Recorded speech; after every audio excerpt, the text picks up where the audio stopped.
Então, boa noite para todo mundo. Hoje a gente vai falar sobre reconstrução do dorso nasal e sobre osteotomias.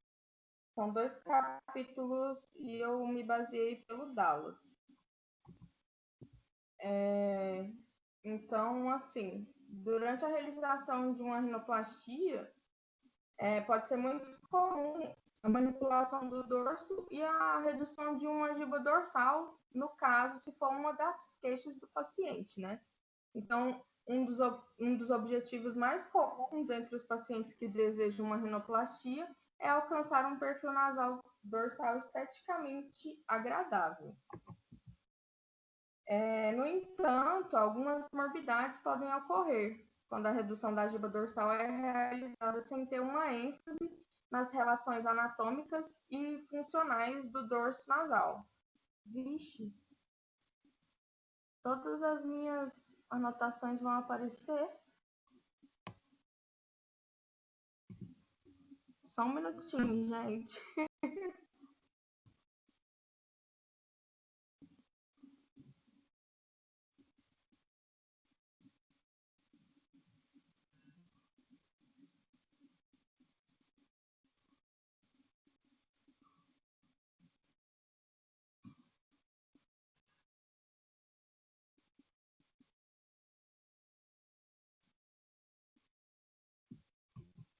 Acho que agora foi, né?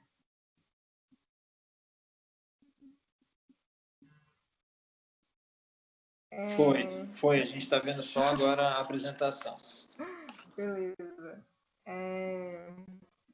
Então, alguns dos resultados adversos que podem acontecer durante a redução de uma giba são irregularidades do dorsais a longo prazo, geralmente ali na zona de transição osteocartilaginosa, que são secundárias à redução irregular da giba, ou subressecção da giba osteocartilaginosa, estreitamento ou alargamento excessivo da abóbada central, deformidade em veio invertido secundária à ressecção excessiva ou abulsão das cartilagens laterais superiores, e assimetrias e ou irregularidades das linhas estéticas dorsais secundárias às osteotomias nasais e uma reconstrução do dorso nasal. Sendo assim, foi desenvolvida uma técnica de redução da giba dorsal que leva em consideração as relações anatômicas, estéticas e funcionais. A preservação das cartilagens laterais superiores é uma etapa fundamental na abordagem do dorso, devendo ser acompanhada de uma restauração adequada das linhas estéticas dorsais. Mais para frente eu vou falar sobre as linhas estéticas dorsais. E o posicionamento e o contorno correto das cartilagens laterais superiores após o deslocamento do septo nasal são fundamentais para evitar complicações funcionais e estéticas. Aqui nessa figura, eu trouxe para mostrar para vocês que existe uma diferença, uma variação na espessura da pele do dorso, né? Onde no dorso essa pele ela vai ser mais delgada, mais fina, e ali na região do supratipe, vocês conseguem ver minha seta, né? Aqui na região do supratipe e na ponta, ela é uma pele mais grossa, bem mais espessa do que na região do dorso. Falando um pouco sobre as considerações anatômicas, a estrutura nasal osteocartilaginosa ela consiste em 3 abóbadas distintas, que são elas a óssea, a cartilaginosa superior e a inferior. A abóbada óssea ela é formada pelos ossos nasais emparelhados e pelo processo frontal da maxila, constituindo o terço proximal do nariz. E os ossos nasais são mais estreitos e mais grossos acima do nível cantal.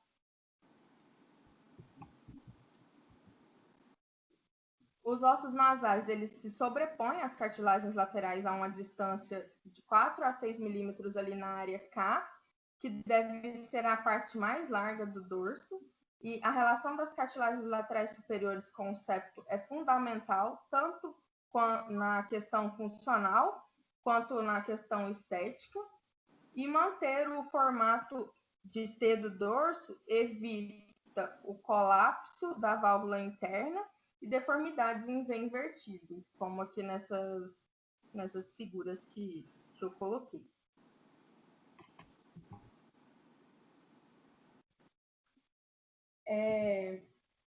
Então, a característica do dorso nasal ela é definida por essas linhas estéticas dorsais. O que são essas linhas estéticas dorsais? São linhas que elas surgem ali nas cristas supraorbitais,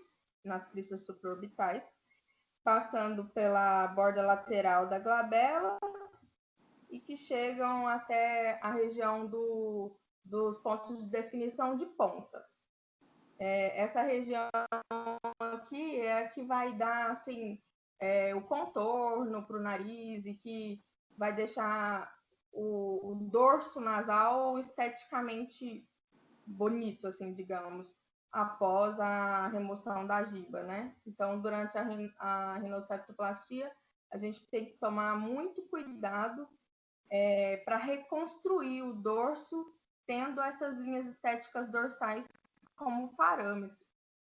E essas linhas elas devem ser cuidadosamente mantidas ou recriadas ao realizar a redução do dorso, assim como eu já tinha dito. As linhas estéticas dorsais elas devem ser simétricas, com contorno suave e contínuo, que corresponda à distância interfiltral ou aos pontos de definição da ponta em largura. E as cartilagens laterais superiores, elas definem o terço médio das linhas estéticas dorsais, desempenhando um papel integral no contorno geral e no resultado estético. Então, esses aqui são os pontos de definição de ponta, e aqui as linhas estéticas dorsais, que podem ser definidas pela distância interfiltral, né?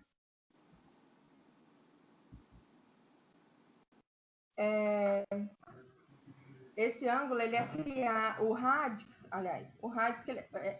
ele é determinado pelo ângulo nasofrontal, esse ângulo aqui, e esse ângulo ele é criado pela intersecção de uma linha que passa através do naso, tangente à glabela, e uma linha que é traçada como uma extensão superior no dorso nasal. Normalmente, esse ângulo ele varia de 128 a 140 graus, sendo que nas mulheres esse ângulo ideal é de 134 graus e nos homens o ideal é 130 graus.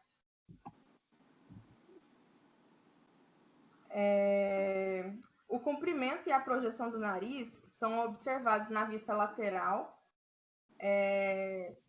e são diretamente influenciados pela posição do radix. Se o radix estiver posicionado mais anterior que o normal, o nariz vai parecer artificialmente alongado e o ângulo nasofacial será diminuído e a projeção da ponta parecerá mais diminuída, assim como mostra aqui nessa linha amarela. Agora, se o radix estiver muito posterior ou inferiormente posicionado, o nariz vai parecer mais curto e a ponta mais saliente, como é mostrado aqui nessa linha vermelha.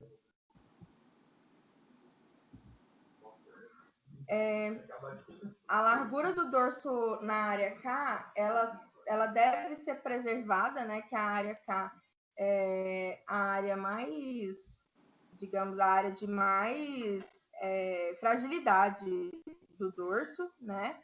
Então, na hora da realização da rinoceptoplastia, a gente tem que tomar muito cuidado com essa região para que não ocorra o desabamento do nariz depois da cirurgia, né?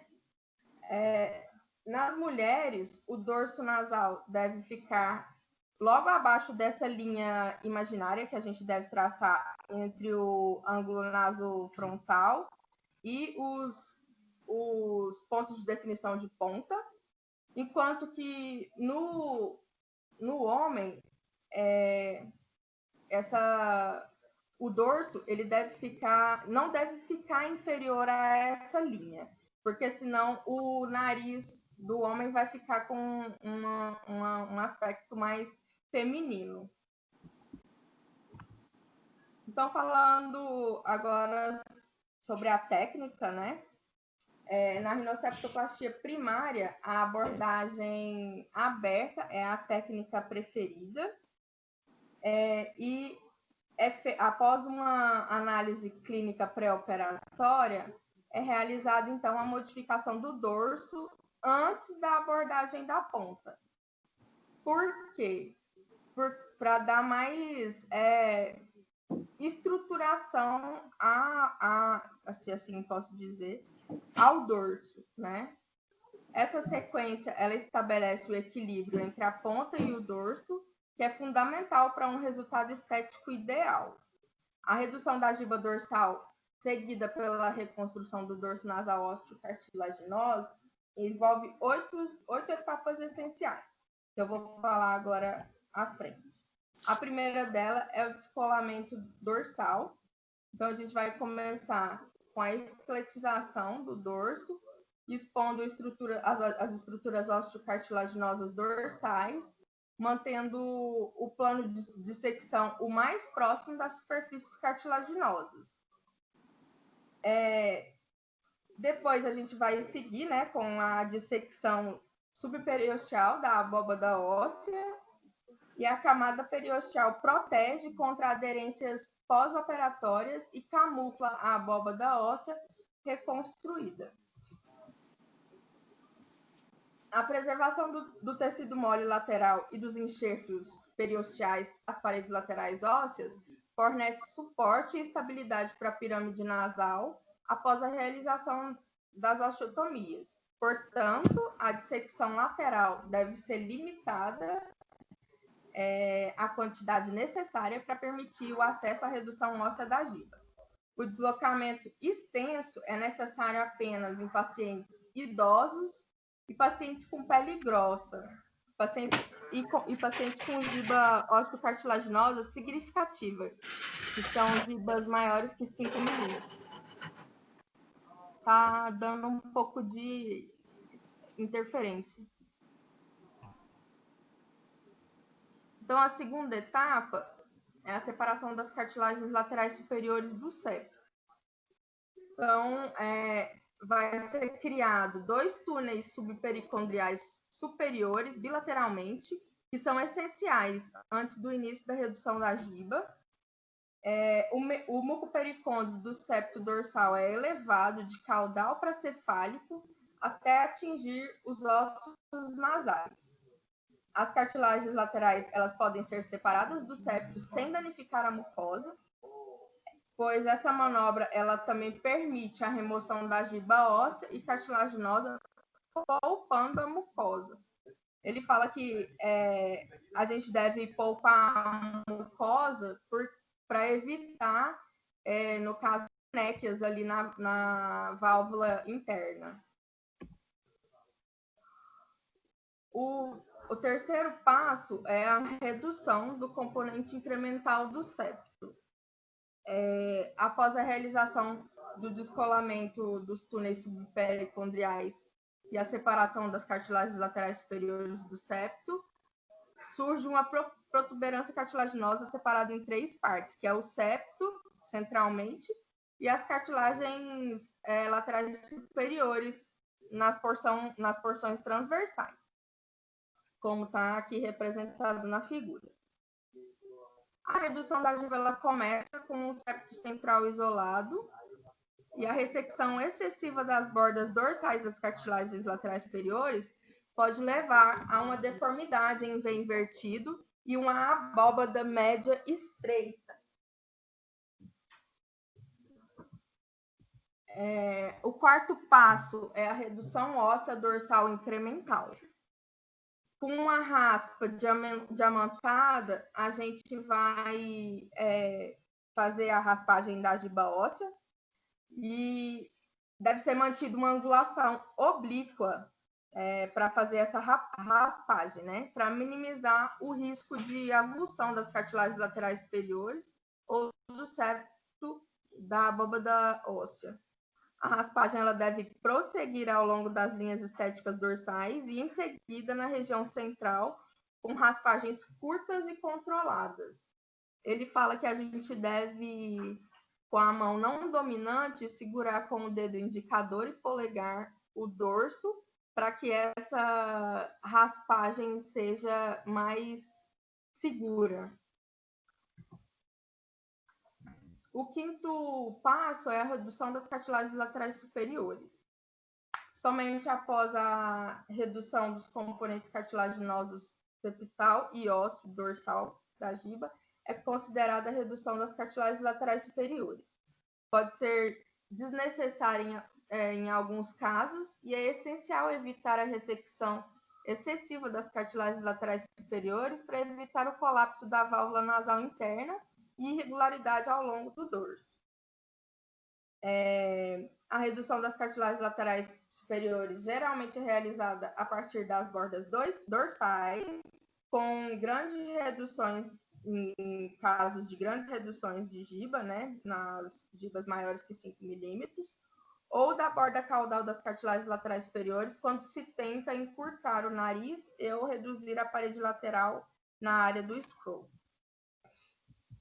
O sexto passo é o teste de palpação dorsal em 3 pontos. Esse teste ele é realizado com a ponta do dedo indicador dominante, onde a ponta do dedo apalpa as linhas estéticas dorsais e, em seguida, apalpa centralmente para detectar qualquer irregularidade no dorso ou depressão do contorno. É importante garantir que as cartilagens laterais superiores sejam puxadas em direção ao dorso para sua posição correta, porque elas tendem a cair do dorso. E ele fala que isso pode gerar uma falsa impressão de que as cartilagens laterais superiores estão no local correto, mas que, na verdade, elas estão em excesso. O sétimo passo é a reconstrução do dorso nasal propriamente dita. Quando preservada as bordas dorsais das cartilagens laterais superiores, essas cartilagens elas podem atuar como autospreaders, mantendo o contorno inteiro do dorso, que é fundamental para o equilíbrio das linhas estéticas dorsais e preservação das válvulas internas. Além da preservação das cartilagens laterais superiores, a reconstrução adequada dessas cartilagens com suturas, spreaders flaps ou spreader grafts, quando indicados, também são essenciais. E existem 3 tipos de técnicas de reconstrução do dorso que dependem unicamente de sutura apropriada, evitando assim a necessidade dos spreaders. A técnica tipo 1, né, é a reconstrução da abóbada central usando sutura de ampliação de tensão na cartilagem lateral superior.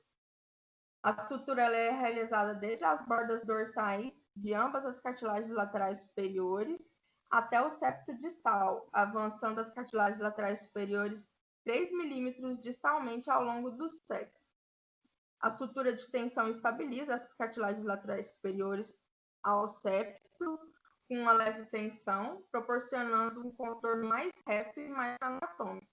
Então, ele entra aqui, né, na borda septal da cartilagem lateral superior, avançando de 2 a 4 milímetros no septo e saindo na outra borda da cartilagem lateral superior. Na hora que ele traciona isso daqui, ele vai avançar as cartilagens laterais superiores cerca de 3 milímetros, né? Se eu tiver certo, doutor, depois o senhor corrige o que eu falei. Não, tranquilo, tipo tá indo bem. Tá tranquilo. A técnica tipo 2 é a reconstrução da abóbada central sem usar a sutura de ampliação de tensão da cartilagem lateral superior. A sutura ela é realizada sem avançar a borda de ambas as cartilagens distalmente ao longo do septo dorsal. Essa técnica ela é indicada para pacientes com cartilagens laterais superiores que podem manter um contorno reto após a liberação do septo, que é o caso de pacientes com cartilagens fortes que requerem redução mínima da giba. Então, aqui ele não faz aquele avanço, né, digamos assim, um avanço para dentro do septo que precise fazer uma tensão excessiva das cartilagens laterais superiores. E a tipo 3 é a reconstrução da abóbada central sem spreader flap com spreader flap modificado. A sutura é realizada caudalmente à borda superior da cartilagem lateral superior, dobrando assim a borda superior das cartilagens laterais superiores, servindo como um spreader. Então, aqui ele faz um ponto em U, né? Ele entra na cartilagem lateral superior um pouco mais abaixo, daí ele sai na própria cartilagem lateral superior, entra no septo e sai do outro lado. Quando ele faz essa tensão, essa cartilagem ela vai dobrar, fazendo como se fosse um spreader mesmo, um spreader flap. Então, essa técnica ela deve ser empregada ao tentar ampliar a abóbada central. Pode ser usada com ou sem avanço das cartilagens laterais superiores ao longo do septo dorsal, agindo como uma sutura de tensão das cartilagens laterais superiores. A decisão de realizar o spreader flap com uma sutura de tensão das cartilagens laterais superiores baseia-se nos objetivos anatômicos específicos de cada paciente, né? As situações prováveis em que seja necessário o uso de um spreader flap ou spreader graft são na reconstrução da abóbada central na rinoplastia secundária, no caso de disfunção da válvula nasal interna, ou na síndrome do nariz estreito, nos casos de rinoceptoplastia primária. Aqui ele trouxe um quadrinho onde ele fala dos critérios para o uso de spreader grafts e spreader flaps. Então, as deformidades em V invertido, obstrução nasal secundária, a insuficiência valvar interna, linhas estéticas dorsais assimétricas, apesar do uso de suturas de tensão, correção de desvio do septo dorsal, redução dorsal superior a 5 milímetros, um nariz étnico com suporte cartilaginoso fraco e homens com nariz estreito. O 8º passo é as osteotomias mediais e laterais, que é o próximo tema que eu vou falar. Então, as osteotomias nasais são usadas principalmente para corrigir ossos nasais alargados, reposicionar os ossos nasais assimétricos ou para fechar uma deformidade no teto aberto, se presente, após a redução dorsal. Então, falando agora propriamente das osteotomias nasais, como eu disse anteriormente, elas são indicadas para o fechamento de uma deformidade do teto nasal, endireitar os ossos nasais desviados ou estreitar a pirâmide nasal óssea. Falando um pouco da anatomia, a abóbada nasal óssea ela consiste nos ossos nasais emparelhados, no osso frontal ascendente da maxila e constitui o terço superior do nariz. Então, os ossos nasais, eles articulam-se entre si, né, medialmente, articulam-se com o processo medial, o processo frontal da maxila medialmente, e com o osso frontal aqui, aliás, medialmente aqui e lateralmente aqui no processo frontal da maxila. Existem algumas contraindicações para a realização das osteotomias, que são pacientes idosos com os ossos nasais finos e frágeis, pacientes que usam óculos pesados, os que têm ossos nasais congênitos curtos, pacientes que têm pele nasal espessa ou histórico de formação de cicatrizes hipertróficas. Também ele fala que pacientes de certas raças não brancas, com nariz baixo ou largo, devem ser abordados com cautela, pois as osteotomias podem ser difíceis nessa população de pacientes. Então, existem 3 tipos de classificações de osteotomias, né? Elas podem ser classificadas quanto ao tipo, em lateral, medial ou transversa. A transversa, ele fala que é uma combinação dessas, né? Quanto ao nível, que é baixo a alto, baixo a baixo ou duplo nível, e quanto à abordagem, interna ou percutânea. A seleção da técnica apropriada vai depender dos aspectos anatômicos do paciente, do tipo de deformidade e os resultados estéticos e funcionais que terão nesse nariz, né, dessa pessoa. Então, falando sobre as osteotomias laterais, o objetivo delas é estreitar uma parede nasal lateral alargada, fechar uma deformidade no teto e imobilizar a pirâmide nasal desviada. E consiste em cortar ou perfurar a porção mais lateral da pirâmide óssea, seguido por fratura medial, transversal ou engalho verde das inserções ósseas laterais ou superiores. Essa manobra ela produz mais mobilidade para permitir o estreitamento ou reposicionamento dos ossos nasais. Então, aqui a gente tem um exemplo, né, dessas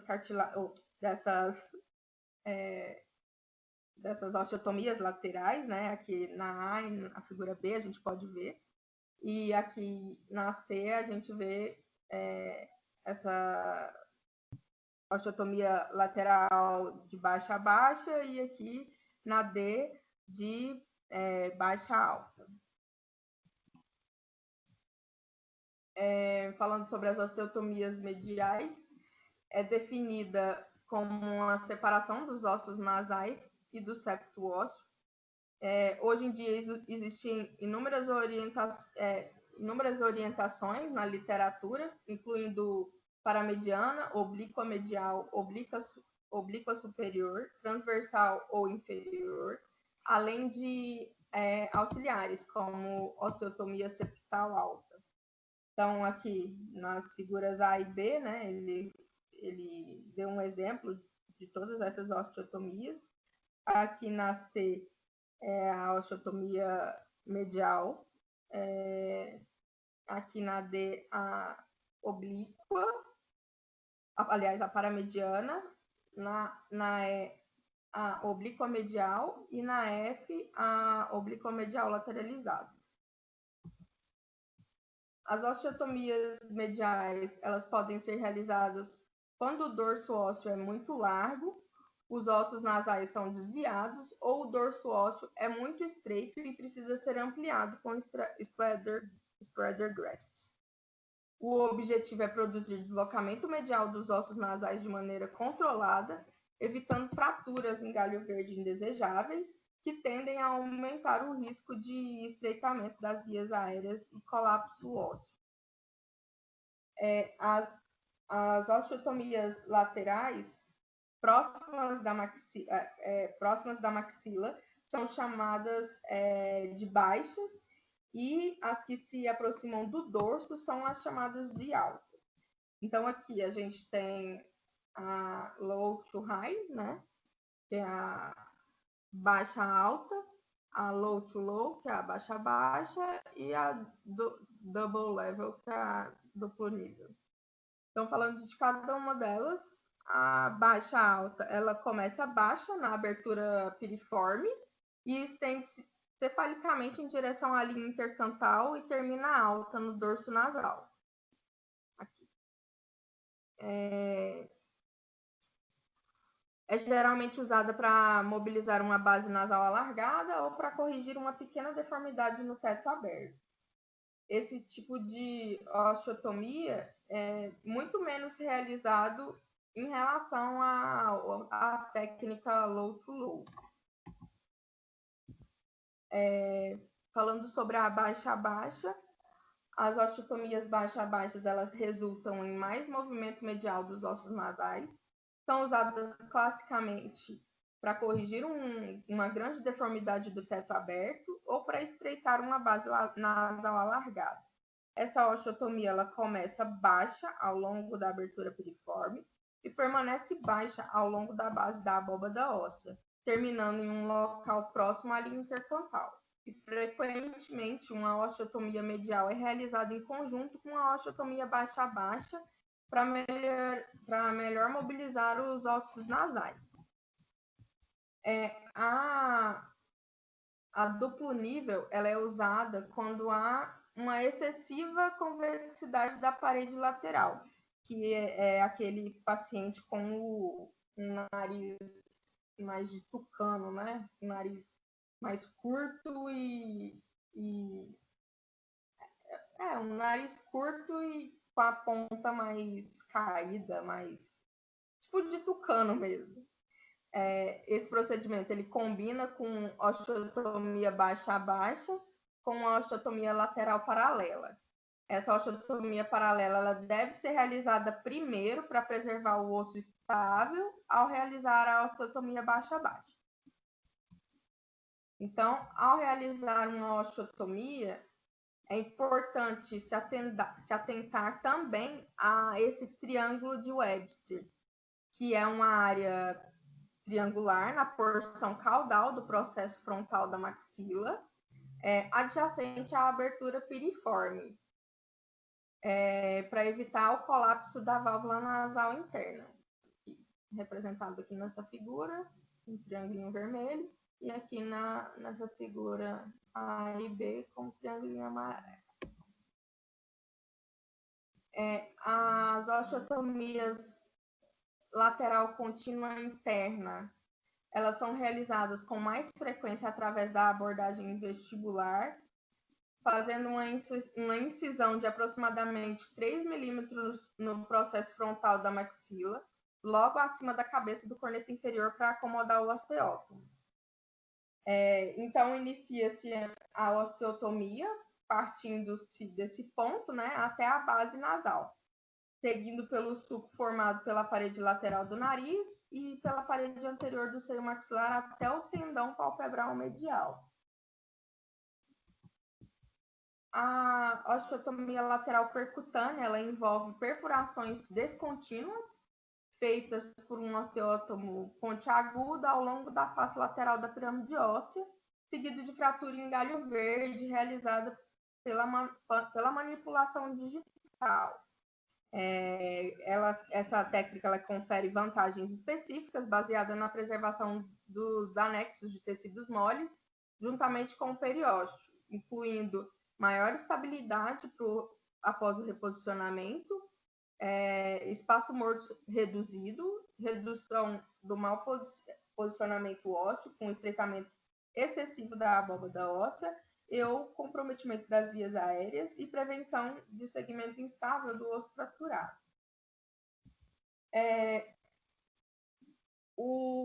Acho que eu pulei. Então, nessa abordagem, né, o osteótomo ele deve ser introduzido 2 milímetros percutaneamente na porção média da pirâmide nasal, no nível da borda orbital inferior e da junção nasofacial lateral à superfície orcila. Ele fala que a gente deve entrar varrendo o osteótomo, né, na parede lateral no plano subperiosteal para evitar a lesão da artéria angular. O osteótomo ele deve ser mantido angulado apenas com o canto da borda em contato direto com o osso, para focalizar com precisão a força e minimizar o trauma. E deve-se bater com um martelo até que seja alcançada uma alteração na sensação do som naquele local. Então, a gente deve depois prosseguir com a osteotomia bilateral, né? Realizando uma fratura em galho verde para permitir depois o reposicionamento e o remodelamento da pirâmide nasal. E é isso.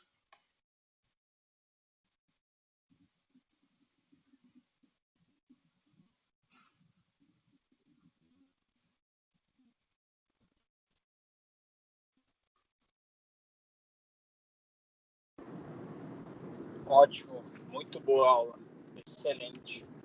Todas as perguntas que eu já tinha pensado em fazer, você já citou na aula. Muito bom, Obrigada, parabéns. doutor. Muito bom. Obrigada. Dúvidas?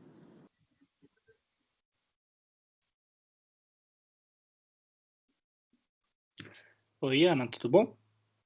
Tudo. O André aqui. Eu só me perdi um pouquinho na parte ali das osteotomias alta-alta, baixa-baixa. Deixa eu ver Você aqui. conseguir apontar com o mouse certinho, só para eu entender no sentido assim, aí uma é próxima do dorso, a outra não é. É porque são feitas duas linhas, eu me perdi só um pouco nisso, assim. Calma aí. Aqui. Na baixa a baixa. Então, ela começa aqui na abertura piriforme, né? E chega chega alta até o dorso aqui. Na baixa a baixa, ela começa baixa na abertura piriforme e ela continua ali no processo lateral da maxila, né? No processo lateral da maxila. E aí depois a gente completa essa osteotomia com uma osteotomia aqui transversa. E depois a double level, que é essa que a gente faz primeiro uma incisão mais, digamos, mais alta, só que não, ela não sei, eu não sei se eu estou sabendo explicar bem, mas é uma mais baixa, que começa na abertura piriforme e continua ali no processo da maxila, e a outra também continua ali no processo da maxila, só porque ela não chega até o dorso. Doutor, tenta explicar melhor aí, porque eu não sou muito boa para isso. Então, esses termos, né, low to low, high to low, low to high, isso aí é porque, como vocês pegam o livro em inglês, né, isso aí acaba traduzindo, que é essa mesma tradução, né? Mas a gente, quando vai falar sobre essas osteotomias, e aí, quando a gente traduz isso, a gente diz assim, esse primeiro termo que a gente utiliza, se é high ou se é low, é onde o osteótomo vai entrar na abertura piriforme. Então, se ele entrar mais alto na abertura piriforme, a gente fala que ele é high. Se ele vai entrar mais baixo na abertura piriforme, bem coincidente quase que com o assoalho ali, a gente fala que o início é low, tudo bem? E aí, tá. Essa osteotomia, ela segue pelo processo ascendente da maxila, ok? Se ela seguir pelo processo ascendente da maxila baixo, tudo bem? A gente fala que é baixo-baixo. Então, seguiu baixo até lá em cima. Então, é low to... Se ele começou baixo e lá em cima ele subiu esse osteótomo, é low to high. Tá? Então, ele subiu lá no final. E a gente tem a double fracture, que é a osteotomia dupla. Essa osteotomia dupla, que foi quando você falou ali, acho que você na tradução devia ter alguma coisa que você não conseguiu entender, que a gente quando faz osteotomias duplas, na minha opinião, são duas indicações. Uma, quando você tem o nariz, que você tem o osso nasal extremamente largo, então você quer estreitar a base do osso nasal, você faz uma osteotomia dupla. E aí é que entra essa explicação de você fazer a osteotomia superior primeiro e depois você fazer a osteotomia inferior, tá certo? Porque se você faz a inferior primeiro, você fica com o segmento do osso próprio solto, fraturado. Então, para você fazer a osteotomia superior depois, fica muito mais difícil porque o osso já está instável. Então, sempre que a gente for fazer uma osteotomia dupla, a gente vai fazer a osteotomia superior, tá certo? Primeiro e depois a osteotomia inferior, tá? Quais são as indicações? Então, uma delas é essa osteotomia quando a gente tem um osso próprio muito largo, muitas vezes em pacientes que têm pacientes com nariz negroide, então que por mais que o osso seja às vezes mais curto, mas é a base dele, o osso próprio é muito largo. E a outra são as técnicas que a gente utiliza para correção de nariz torto. Então, por exemplo, um nariz traumático, em que você tem o afundamento de um lado e o abaulamento do outro lado, o lado que está abaulado, a gente pode fazer uma osteotomia dupla para afundar esse segmento abaulado. A gente faz uma osteotomia inferior para medializar o fragmento e uma osteotomia média, né, para tirar aquela convexidade, que eu acho que é o que você quis mostrar nessa figura, que tem meio que uma irregularidade no osso próprio lateral. Uhum. Beleza. Então, são essas duas indicações. Quem lembra a opção lá passada, aquela lá que Então eu acho que... quando a gente vai fazer a técnica... Fala. Então eu acho que eu entendi errado, porque quando ele fala que quando há uma excessiva convexidade da parede lateral, eu entendi que era esse tipo de nariz, um nariz mais estreito, com aquele nariz de tucano que as pessoas falam, né? Não, que mas é a convexidade da parede lateral. Referindo... Não. Aí, o nariz de tucano, talvez você esteja se referindo, quando o osso ele é muito alto. Existem narizes, que é o que eu quis dizer quando eu falo sobre a base óssea, né? Ali o processo ascendente da maxila e o osso próprio do nariz, ele pode ser um pouco convexo, né? Trazendo esse abaulamento externo. Foi isso que ele quis dizer, provavelmente, tá. Então, se você apenas faz uma fratura baixa, essa convexidade que está muitas vezes no meio, tá, do osso próprio, você não consegue corrigir. Então, você precisa, de fato, fazer uma osteotomia dupla, né, da base e nessa região convexa, para que você consiga retificar ele um pouco melhor e tirar a convexidade. Entendeu?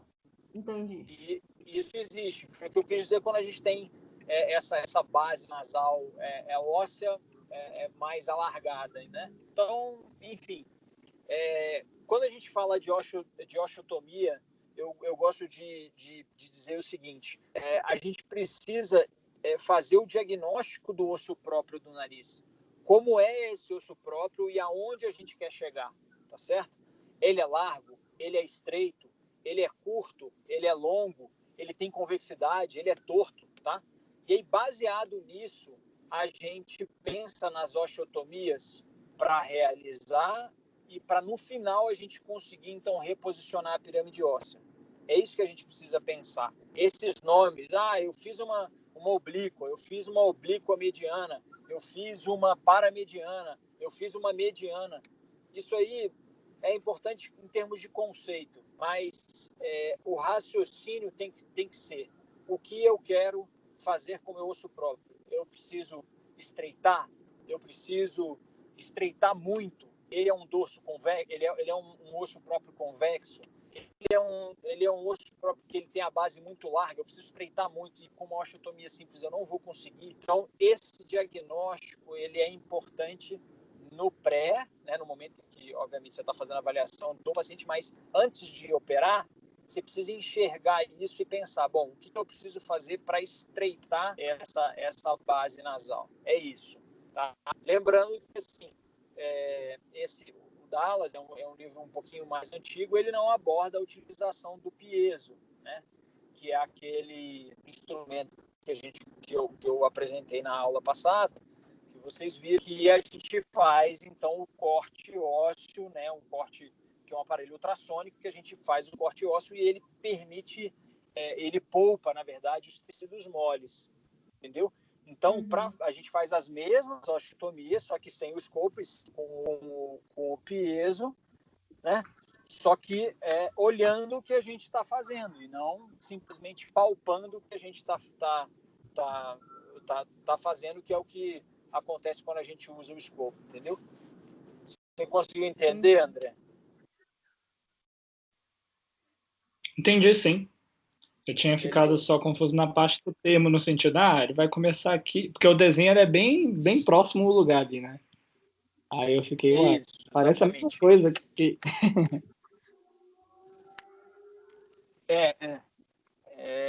É um pouco confuso, assim, pelo desenho, às vezes fica um pouquinho confuso. Isso, mas eu entendi E é pelo... importante... Pode falar.